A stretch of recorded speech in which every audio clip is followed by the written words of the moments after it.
Everyone, we're going to do some super easy roast veggies in the oven, and honestly you can roast all kinds of vegetables, courgettes, aubergines. Today I have a big portobello mushroom that I've got left over.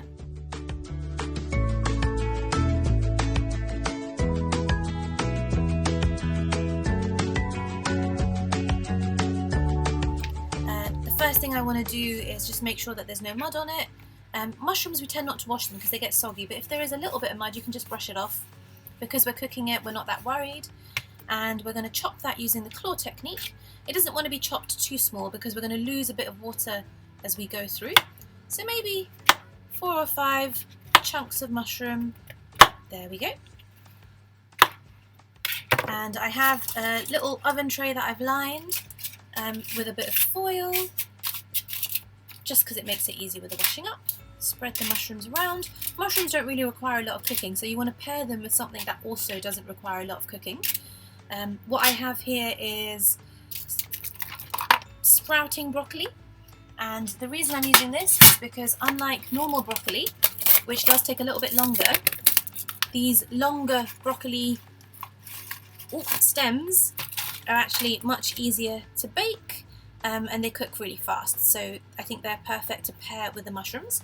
If I wanted to throw in some onions, I could also throw them in because they taste brilliant whether you cook them for a little amount of time or a long amount of time. Let me give these a quick rinse. Beautiful. So here we go, we have got a couple of sprouting broccolis here, and I'm just going to cut them into fairly medium chunks. If you wanted to leave them whole you could, it's not a problem at all. As I said, you can roast any vegetable like this, it's so easy. I'm just going to throw them onto that tray, move them around a little bit, and then you can kind of have fun with the seasonings that you choose. I have with me, I've got some sesame seeds. I might do a slightly Asian seasoning, but the only thing you really want to add here is a little bit of salt, maybe a little bit of pepper. Everything else is a little bit optional. Oh, let's see if I can open up this little jar of salt here. Sprinkle in a little bit of salt. Beautiful. And then if you're feeling like you want to maybe be a bit more exciting, you can add chili flakes. I usually prefer chili to pepper, but I've just got some chili flakes in there. So far all we've done is add our veggies in that tray. We've added a bit of seasoning with salt, with sesame seeds to give it a slightly Asian vibe, and I guess to continue the Asian vibe, we're going to touch of soy. This is completely optional, but again it just allows you to have extra flavour. And I've already added chili flakes, and I'm just going to add a dash of oil. I've got a spray cooking oil of coconut oil, but you can use olive oil, whichever oil you prefer. And it's just a couple of sprays, and if you're not using a spray then a light drizzle, maybe about a teaspoon's worth. And there you go. Easy roasted veggies, and you can have these as a side dish with some tofu, some tempeh, some real meat or fake meat, fish, whatever you'd like. You could serve it with jollof rice. Honestly, this is very, very flexible.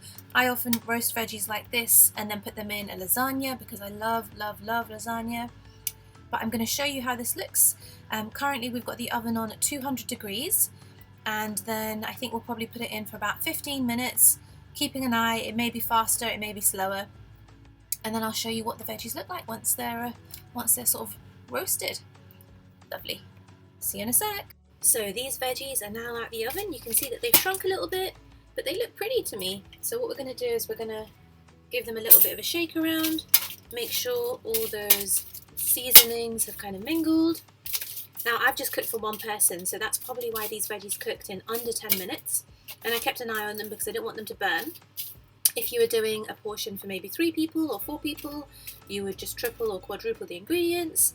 Same thing with the spices, and it would take a little bit longer, as I said, maybe 10 to 15 minutes. But do keep an eye, and you can even shake them around during the cooking time to make sure it's all cooking evenly. But yeah, these are ready to eat, and I think I'm going to serve these on a bed of brown rice and have a very happy lunch.